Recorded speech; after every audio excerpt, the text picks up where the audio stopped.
कुएं में बंधी आत्मा की पुकार। रात गहरी थी, हवा में ठंडक थी, लेकिन हवा चल नहीं रही थी। सब कुछ स्थिर था, जैसे समय थम गया हो। गांव के बीचों बीच एक पुराना कुआं था, चंदर कुआं। लोग कहते थे कि उस कुएं से हर अमावस की रात किसी औरत की रोने की आवाजें आती है। कभी कभी कोई धीमी पुकार सुनाई देती, मुझे बाहर निकालो, मुझे बाहर निकालो। कोई नहीं जानता था कि ये आवाजें किसकी है, लेकिन हर किसी को पता था जो भी उस कुएं के पास जाता है वो लौटकर कभी वैसा नहीं रहता। आरव, एक युवा पत्रकार, दिल्ली से गांव भाटीपुर में आया था। उसका चैनल गांवों में चल रही अंधविश्वास और आत्माओं पर एक डॉक्यूमेंट्री बना रहा था। कैमरा, लाइट और साउंड टीम के साथ आरव गांव पहुंचा। गांव वालों ने उनका स्वागत नहीं किया। हर किसी के चेहरे पर डर था। जब आरव ने गांव के सरपंच से पूछा, यहाँ एक कुआं है जिसके बारे में कहा जाता है कि उसमें आत्मा रहती है, क्या आप कुछ बता सकते हैं? सरपंच ने गहरी सांस ली और कहा, साहब, उस कुएं का नाम मत लो, वहां मौत रहती है। आरव मुस्कुराया, मौत से डरना बंद कीजिए, हम सच्चाई दिखाने आए हैं। लेकिन सरपंच ने सिर्फ इतना कहा, जो वहां जाता है उसकी सच्चाई कभी दिखती नहीं, वो खुद गुम हो जाता है। गांव की एक युवती राधा आरव के पास आई। उसकी आंखों में कुछ छिपा हुआ डर था, पर साथ ही एक बेचैनी भी। राधा साहब, अगर आप सच में उस कुएं का सच जानना चाहते हैं तो रात को आए। दिन में वो सोई रहती है, रात को जागती है। आरव ने कैमरे की ओर देखा। परफेक्ट, यही चाहिए, असली फुटेज। रात को 12 बजे आरव और उसकी टीम कुएं की ओर गए। पूरा गांव सो चुका था। चांद बादलों में छिपा था और अंधेरे में सिर्फ कैमरे की लाल बत्ती चमक रही थी। जब वे कुएं के पास पहुंचे तो हल्की हवा चली और कुएं से एक अजीब आवाज आई, आरव। टीम के एक मेंबर ने कांपते हुए कहा, सर, किसी ने आपका नाम लिया। आरव हंसा, यह हवा है या कोई हमें डराने की कोशिश कर रहा है? शूट करो। लेकिन तभी कैमरे की स्क्रीन पर एक धुंधली आकृति दिखाई दी। लंबे बाल, सफेद चेहरा और गले में टूटी हुई माला। वो कुएं के किनारे बैठी थी और धीरे धीरे सिर झुकाकर रो रही थी। टीम ने फोकस बढ़ाया। जैसे ही कैमरे की लाइट उस पर पड़ी, वो आकृति धीरे धीरे कुएं के अंदर फिसल गई, जैसे पानी ने उसे निगल लिया हो। साउंडमैन चिल्लाया, सर, कैमरा बंद करिए, ये नॉर्मल नहीं है। उसने रस्सी बांधी और कहा, मैं नीचे जाकर देखता हूं। राधा ने उसका हाथ पकड़ लिया। नहीं साहब, नीचे मत जाइए, वहां सिर्फ आत्मा नहीं है, वहां कस्में बंधी है, खून की। आरव ने उसकी बात को मजाक में उड़ाया और रस्सी से नीचे उतर गया। नीचे सिर्फ अंधेरा था और पानी की बूंदें। पर अचानक उसे लगा किसी ने उसकी गर्दन छुई है। कौन है वहां? कोई जवाब नहीं। फिर धीरे से किसी औरत की आवाज आई, तू क्यों आया? आरव ने टॉर्च घुमाई। सामने दीवार पर खून से लिखा था, शालिनी, और साथ ही कुएं की गहराई से एक और हाथ निकला, जैसे कोई उसे पकड़ना चाहता हो। सुबह हुई। आरव को बेहोशी की हालत में कुएं के पास पाया गया। उसकी टीम गायब थी। गांव वाले डर से पास नहीं गए। जब उसे होश आया तो उसने पंडित देवदत्त को बुलाया।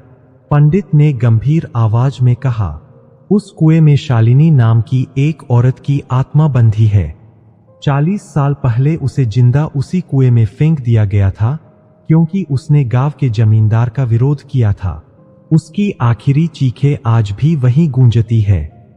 आरव ने पूछा, और वो अब भी वहां क्यों है? पंडित ने कांपते हुए कहा, क्योंकि उसे किसी ने मुक्त नहीं किया। उसने शपथ ली थी, जो भी सच्चाई जानने आएगा वो उसकी जगह लेगा। आरव सन्न रह गया। वो सोच नहीं पा रहा था कि उसकी टीम कहाँ गई। लेकिन उसी शाम उसे राधा मिली। उसके कपड़े खून से सने थे।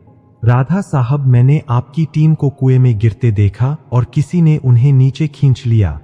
रात को फिर वही आवाज आई, आरव नीचे आ। आरव ने कैमरा उठाया। कुएं के पास गया और टॉर्च फेंकी। टॉर्च पानी में गिरकर घूमी और कुछ सेकंड बाद कैमरा खुद चालू हो गया। स्क्रीन पर एक चेहरा दिखा, आरव का, पर वो मुस्कुरा नहीं रहा था, उसकी आंखों में खून भरा था। वो बोला, अब मेरी बारी नहीं, तुम्हारी है। राधा ने चीख मारी। कुएं का पानी उबलने लगा और अचानक एक काली परछाई कुएं से बाहर निकली, जिसकी आंखों में आग जल रही थी। सुबह नहीं हुई उस रात।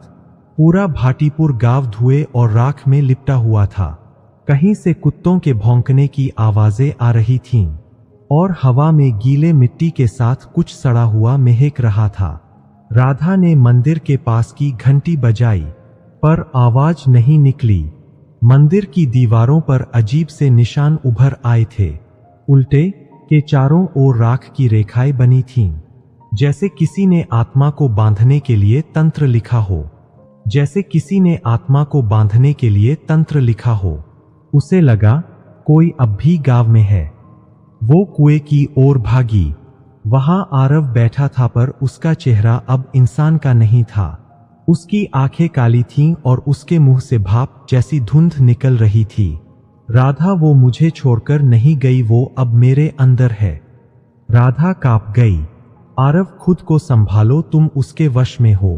आरव ने मुस्कुराया, अब मैं वही हूं जो वो थी, और ये गांव वही देखेगा जो उसने देखा। उसकी आवाज दो परछाइयों में गूंज रही थी, एक आरव की, दूसरी शालिनी की।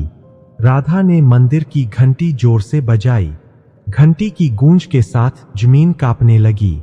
कुएं के पास की मिट्टी धंस गई और नीचे से एक पुराना लकड़ी का संदूक बाहर आया। संदूक पर लिखा था, वीरभान की अमानत। राधा ने ताला तोड़ा। अंदर कंकाल थे, 3 मानव खोपड़ियां और कुछ पुराने दस्तावेज। एक पर लिखा था, पंचायत की गवाही, दोष शालिनी का नहीं था, आदेश जमींदार का था। राधा की आंखों में आंसू भर आए। सच्चाई यही थी, शालिनी निर्दोष थी, लेकिन जमींदार वीरभान और गांव के कुछ बड़े लोग उसके खिलाफ साजिश में शामिल थे। राधा चिल्लाई, शालिनी, तेरा न्याय यहां है, तुझे मारने वाले अब नहीं है, तू अब मुक्त है। पर कुएं से जवाब आया, न्याय नहीं, प्रतिशोध चाहिए। हवा में धुआं गहराने लगा और कुएं से काले पानी की लहरें बाहर निकलीं। पानी नहीं, वो खून था। राधा पीछे हटी, पर कुएं से अब पूरी शालिनी की आत्मा बाहर निकल आई थी। लंबे बाल जमीन पर फैल गए, चेहरा झुलसा हुआ था, आंखें लाल और शरीर से राख झर रही थी। मैंने कहा था, जो मेरा सच जानने आएगा वो मेरा बन जाएगा। आरव की देह कांपी। वो उठ खड़ा हुआ जैसे कोई कठपुतली। उसकी हर हरकत शालिनी की छाया के साथ चल रही थी। राधा ने चिल्लाया, शालिनी, उसने तेरा कुछ नहीं बिगाड़ा, उसे छोड़ दे। आवाज आई, छोड़ दूं जैसे मुझे किसी ने छोड़ा था।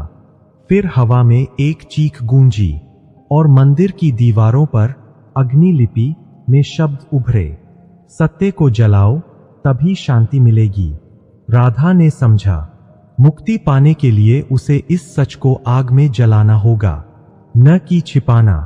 राधा ने संदूक के दस्तावेज निकाले, उन्हें मंदिर के सामने रखकर आग लगा दी। आग की लपटों में शालिनी का चेहरा दिखा, पहले गुस्से में, फिर धीरे धीरे शांत।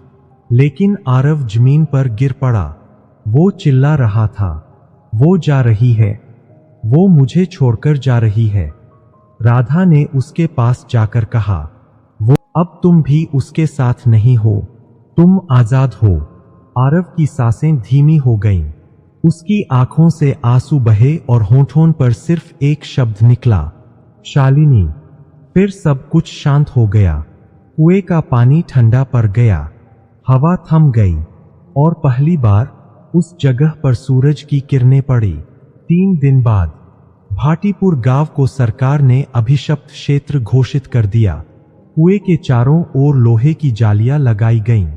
राधा शहर चली गई, लेकिन एक रात दिल्ली में आरव के पुराने चैनल की बिल्डिंग में एक रहस्यमय पार्सल पहुंचा।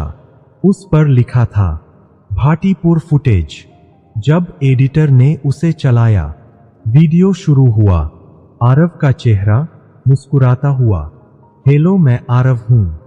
आज हम एक गांव के रहस्य को उजागर करने जा रहे हैं। कुएं में जो आत्मा है वो असली नहीं, बस अंधविश्वास है। वीडियो रुका और आवाज बदली। अब वही आवाज औरत की थी। स्क्रीन हिलने लगी। कैमरे में कुएं की गहराई दिखी और आखिरी फ्रेम में सिर्फ एक दृश्य था, आरव और शालिनी एक साथ कुएं के अंदर मुस्कुराते हुए। फिर अचानक वीडियो बंद हो गया और कमरे की लाइट्स अपने आप बुझ गईं। अंधेरे में किसी ने फुसफुसाया, सच्चाई कभी नहीं मरती। भाटीपुर अब वीरान है। कुएं के पास कोई नहीं जाता, लेकिन अमावस की रात को कभी कभी हवा के साथ एक पुकार गूंजती है, मुझे बाहर निकालो। और जो भी उस पुकार को सुनता है वो अगली सुबह गायब पाया जाता है।